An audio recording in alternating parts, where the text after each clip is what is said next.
Google Ads can be an excellent channel to get more remodeling projects booked this year. But unfortunately, a lot of people struggle with this. They think it's too complicated or they're spending way too much money. So in this video, I'm going to uncover the exact strategy that our own family remodeling business has used to close dozens of remodeling projects with Google, and the same strategy that we use to help other clients do the same. And just for some quick context, my name is Evan Leibowitz. I started my first marketing agency back in 2019. I've since worked with over 200 plus clients, and I also co-run a remodeling business with my father. So this same channel has helped us close jobs ranging from anywhere as low as $15,000 bathroom remodels up to $200,000 whole home renovations. So I have no doubts that you guys can implement the same system and start seeing success today. So let's dive right into this. Now, the first thing we have to talk about is why Google Ads in the first place. Now, Google is definitely the main internet search platform that just about everyone uses. In fact, 3/4 of home service jobs end up happening with Google being the primary search engine. And what you're essentially doing with Google Ads is you're paying to skip the line. So when you spend money on Google Ads, your ad shows up at the top of the page of Google, whereas all the organic folks show right underneath that. So it very much so has become a pay-to-play platform over the years. Now, the good thing about this is the intent is very high, because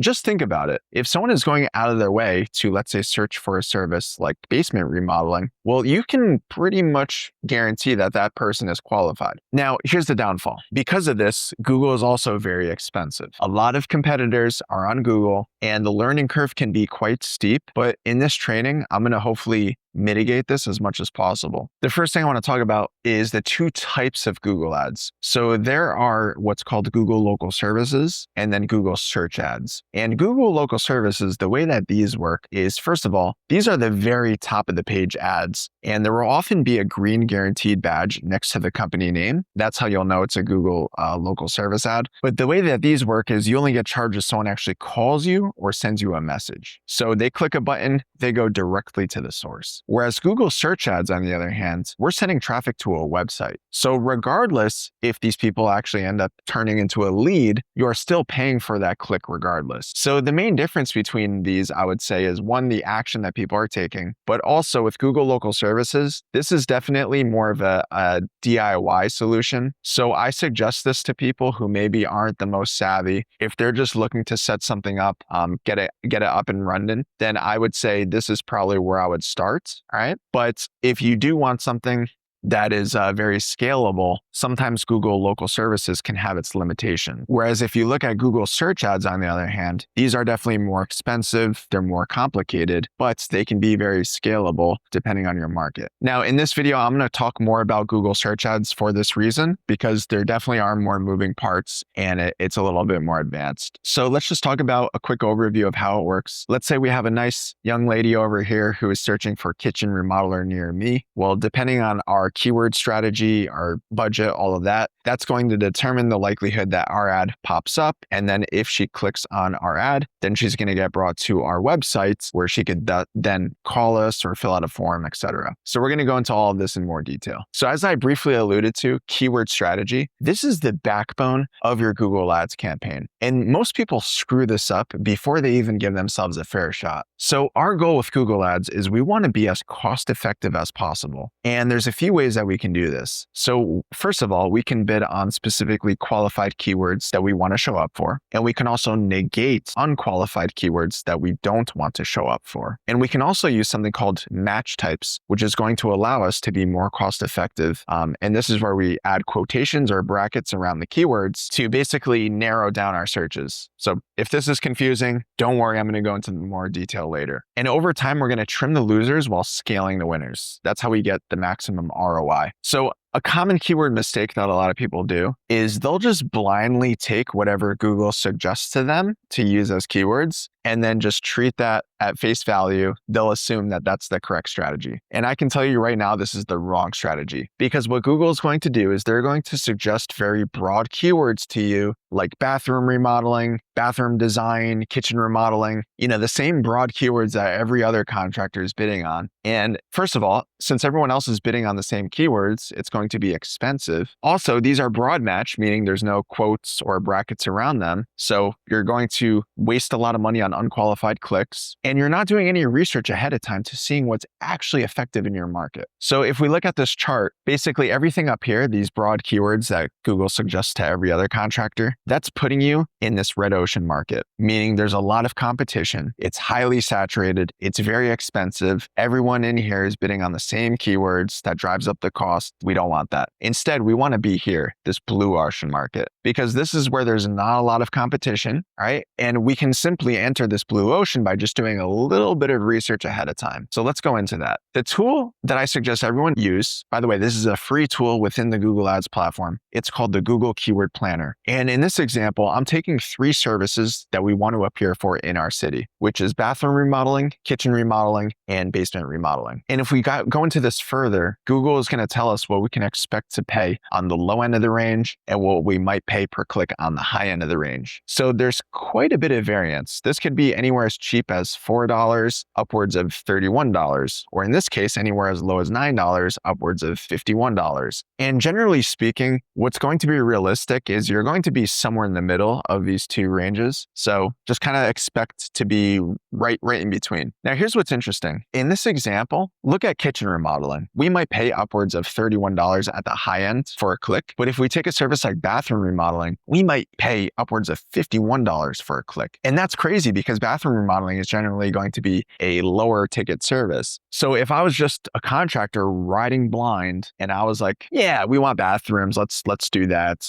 We'll do kitchens too. We'll do basements. Let's just shove everything into our campaign without doing our research first. Well, we would never know that our city is actually very competitive for bathroom remodeling. And we would probably spend more money on that service and actually make less revenue from those projects. So in this case, if we wanted to be as cost effective as possible, I would probably not even target bathroom remodeling. I would focus more so on kitchens and maybe basements. So there's a few more examples over here, but we can also see other keywords. So let's take this a step further, not just basement remodeling, but what if we do something called basement finishing contractors? And this is where this gets interesting because I can tell you right now, your competitors are not doing this. They're checking basement remodeling and then calling it a day. But when we can find these, what are called long tail keywords, this is how we be more cost effective and actually enter this blue ocean that I talked about. So I might target this keyword, for example. Let's see, I'm looking at this end of the range. Basement finishing. This is another promising one that we might want to target, right? So if we were to make a list of all of this, let me just do this real quick. Let's say we have keywords that we do want to come up for, and then keywords that we don't want to appear for. Let's say we want to target basements. So we might do basement finishing. Excuse my handwriting. This is through a mouse, so it's pretty difficult. All right. We might do the standard basement remodel because in this case, it is pretty cost effective, right? And then we would just keep going down this list. Basically, what we're looking for is the keywords that are going to be as low cost as possible without a lot of competition that are still going to be profitable for our business. So other examples might be, I don't know, basement renovation contractor or kitchen renovation contractor, right? So you have to sort of do your research ahead of time. And this is banking into the fact that we're creating a list of keywords that we do want to show up for. But then there's also this,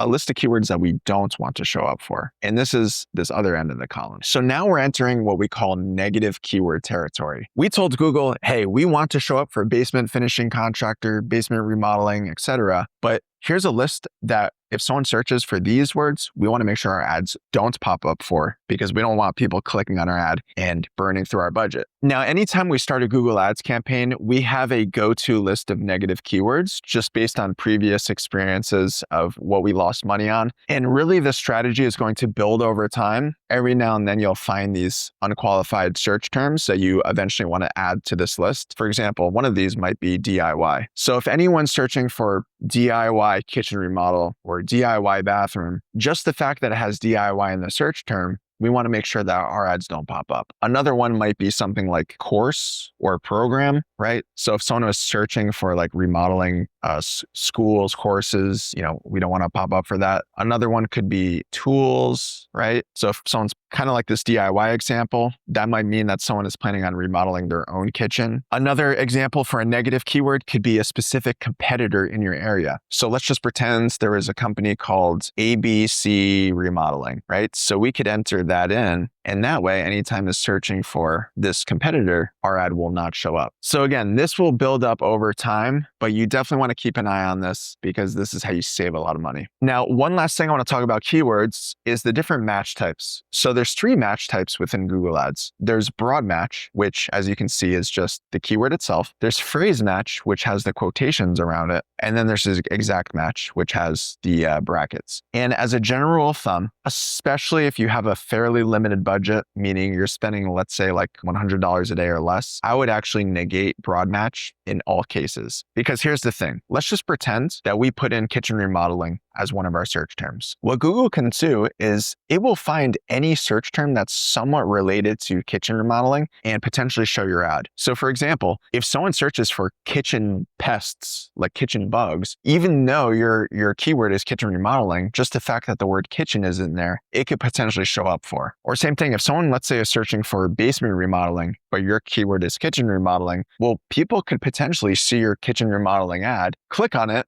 burn through your budget, and it's no fun. So you lose a little bit of specificity if you stick with broad match, and that's the reason why I don't recommend it. Now, phrase match and exact match, without going too deep in the weeds, this basically means that if someone is searching for kitchen remodeling, as long as it has this in this order, your ad could potentially show up. So if someone searches for Manhattan kitchen remodeling, well, your ad will be good to show up because it's in this exact order, right? Whereas for the exact match example, if someone searches for Manhattan kitchen remodeling, well, your ad would not show up for, you would be protected because the way exact match works is it's only what's in the brackets. So not what's in the order, only what's in the brackets. I'm not going to go too deep into like all the different scenarios. And this actually isn't even 100% accurate on Google's end anyway. But as a general rule of thumb, keep all of your keywords as both phrase and exact match and just test both. Over time, you're going to see what converts better. All right, so moving on, let's talk about the ad strategy. So this is what people actually see on their computer or their cell phone when they search for your service and right before they press click. The main thing with this is we want to make sure that we have congruency. We don't want to be the person that puts a bunch of different services into one ad and then crosses their fingers, which is 99% of advertisers. We need to make sure that we have unity between our keywords and ads so that if someone is searching for, let's say, basement remodeling, our ad and our landing page should only speak about basement remodeling. If we want to target kitchen remodeling, well, we want to make sure that our ads only speak to kitchen remodeling and our landing page as well, right? So in this example, we have an ad group and it's a bunch of keywords that are related specifically to basement remodeling, right? Now, if you look over to our ad, you'll notice that we mentioned basement remodeling in the headline. We mentioned basement remodeling in the description, in the site links as well. That's another place to reiterate that you are specifically basement remodeling, right? What you'll see with a lot of people is, let's say someone was searching for basement remodeling, their ad would talk about kitchens, bathrooms, ADUs, deck installations. And the problem with this is you are limiting your chances of that person actually converting. You know, it's kind of like the specialist versus the generalist example of how people want to do business with the specialist. So just keep that in mind as you're building out your campaign. So I want to talk about these components in a little bit more detail. The first one is going to be the headlines. And this is what you see in blue, basically. So as you're creating your Google ad headlines, I like to follow a simple formula, which is usually in one of the blocks, I'll have the location plus the service. All right. So this is actually a dynamic location insertion that you can do by pressing, I believe, Shift and the left bracket. And this is pretty cool. It will automatically plug in the searcher's city based on their IP address and automatically fill into the headline. So for example, my city, if I was in Manhattan, it would automatically apply and put Manhattan basement remodel. So usually we'll do something like this. Now, another one that we're going to have is dream outcome. And this one is very underrated. A lot of people don't include this. So just think about the benefit that someone would get through, let's say, having a new kitchen. Now you could put something like enjoy family dinners again, or fall in love with your home again, right? In this case, since we're talking about basements, we did something like make the most of your basement. In my opinion, this could even be spiced up even more, but still something like this is good to have. And then number three, a third type of headline example would be just your offer, right? So this doesn't necessarily mean you have to do some crazy discount discount or dollar amount off, but it should drive a person to want to make a decision with you as soon as possible. So a very basic example of this would be like a free estimate, a free quote. We're spicing this up a little bit by free CAD design with estimate. You could do $2,000 off kitchen countertops this week. So you can kind of play around with this. And then Google allows you to create up to 15 different headlines, but you need at least 3 to start off with. So if you were going to only pick 3, I would stick with these ones. And then the other ones, you could do like social proof, like the amount of reviews that you have.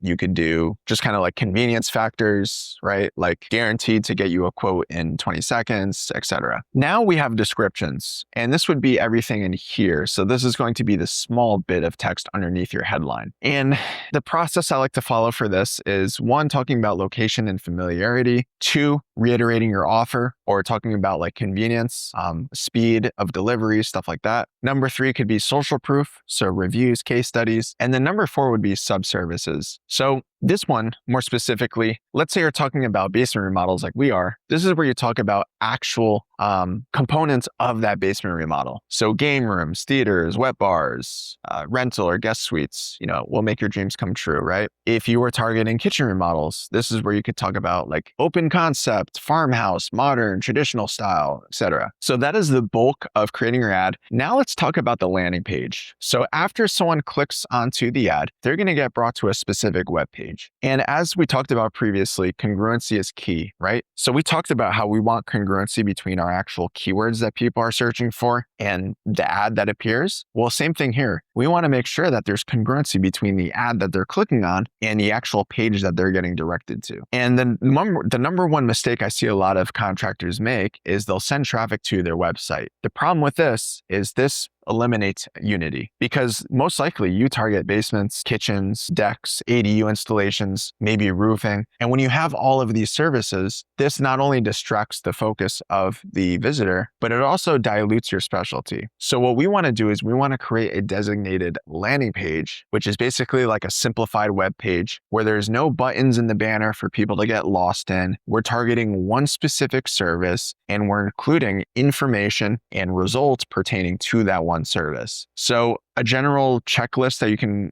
follow for this is, number 1, you want to make sure that this is mobile optimized, because most of your traffic on Google Ads, and really any internet traffic for that matter, is primarily going to be on people's cell phones. You also want to make sure that you have a call to action button every page length. Do yourself a test. Pull up your page on your cell phone, and that button should appear every time you scroll roughly a page length, so that it is always reappearing throughout the page. You also want to put your offer and location in the headline of the web page. So a lot of people don't do this, but this is really important to let the visitor know that they're in the right spot. Also, using real and authentic images, very important. Don't use AI slop or stock for this, guys. Your own authentic photos are going to help convert people, because again, we want to develop this familiarity and trust with our potential clients. Social proof. So if you have Google reviews, I would definitely put them on your page. Show transformations, before and after pictures or videos if you have them. And this is probably the most important part that a lot of people miss. And it's that your messaging should not be about you. It should be about the prospect, right? So a lot of people have this urge to talk about their own company. Like, we've been in business for this long, we've serviced this many homes. And think about the concept of show, don't tell, meaning we want to show our value through a lot of these things, like having our own transformation photos, our own reviews, and use the rest of our landing page to talk more about the benefits that someone would get from that transformation. So let's go to the example of the basement remodel. We want to talk about how much that will impact their life, how they can go from having an old, creepy, outdated basement to one that actually becomes the favorite room of their house. One that becomes the ultimate guest spot anytime they want to host birthday parties or Super Bowl events. So the more specific we can get into the benefits that they'll get, the better. And don't be afraid to really tug on people's emotional strings for this exact process. So I just want to show you an example of a quick template for what your landing page might look like. The design doesn't matter so much as the components of the landing page do. So for example, this is going to be a mobile view of the page. So we have the call to action button right here, which is good. We're talking about some of the different things that people can expect. One of the things that this page doesn't have, which is an error, is we don't have the city or location included. So that's an area for improvement right there. But there are some other things that are doing well, like we're including the social proof right here with the number of reviews. We have another call to action up here.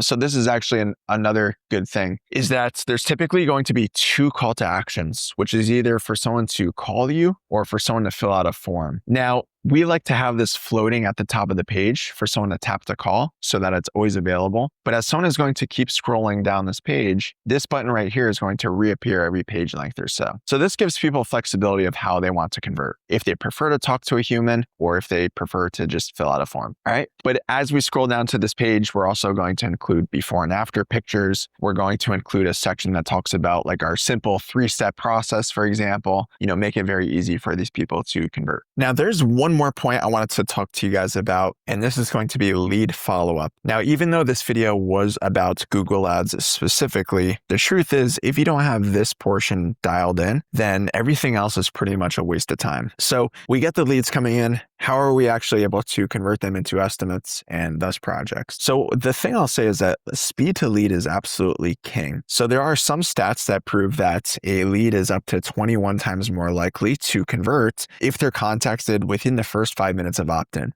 And I can tell you guys, just based anecdotally with clients we've worked with, our own company, when we are able to reach leads within the first few minutes, we notice a significant increase in them actually converting versus if it takes, hours, or even days. You basically have 2 ways to fix this, which is either you can hire someone or automate the process. So you might be thinking, no, I'll just do it myself. And here's the thing, whether you're working in your business still, like you're on the job sites, doing everything on a day-to-day, or maybe you have removed yourself from the business, but you're still very heavily involved with customer service, you probably are just not going to have the time and the bandwidth to contact leads quickly enough, but also follow up with them enough times for the ones that go stale. And I know it's easy to say that you'll do it in the beginning, but trust me, it is much easier if you just set up a system to do this for you or hire like a virtual assistant. So we're going to talk a little bit more about this. But one last thing is just understand that you might need to follow up 10 to 20 times before you get a response. Totally normal. Some people think that's weird, but it's for the most part, this is just how it's going to be. So there's a few different ways that you can set this up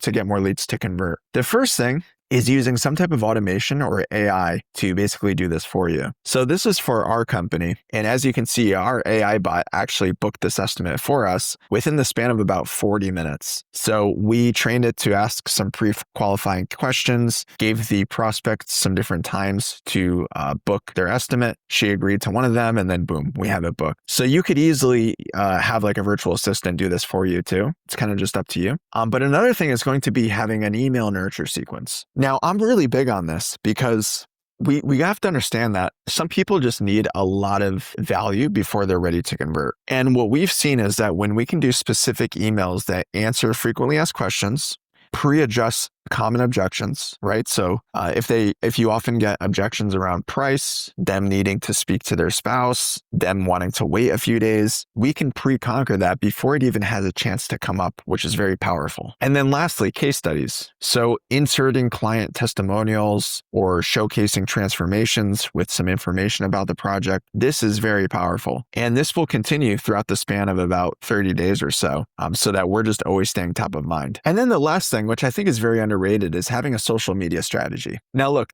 this video is about Google Ads, but I do think that if you can get your prospects to follow you on Facebook, Instagram, TikTok, wherever you guys post, this can be really awesome because this gives you an opportunity to nurture them on a daily basis with stories, right? Which you can then add to highlights. And the power in highlights is you can do a lot of this stuff we talked about over here. So pre-address objections. Maybe you have a specific highlight called FAQ. Right? So it's just a collection of you answering frequently asked questions, before and afters, reviews. You could have one for behind the scenes work. And then also posting value-based reels. So I always talk about this, but the contractor who's willing to show their face on camera earns more business. Prove me wrong, but this is what we advise all of our clients to do, because there's no better way to build that know, like, and trust factor with your face on camera. And this doesn't have to be like a Hollywood project, by the way. Just kind of like the raw behind the scenes is actually what potential clients want to see. And then lastly, running retargeting ads on Meta, which, by the way, this can be done for a very small budget of, let's say, like $5 a day. So a lot of people might be a little skeptical of spending money on Meta ads for whatever reason, but retargeting ads basically go to all of your past website visitors. So again, this is a great way to stay top of mind. And when you can do all of these things together, now you have like a very powerful system. Because something we have to understand is that if we were to draw like a timeline of when people are ready to make a decision,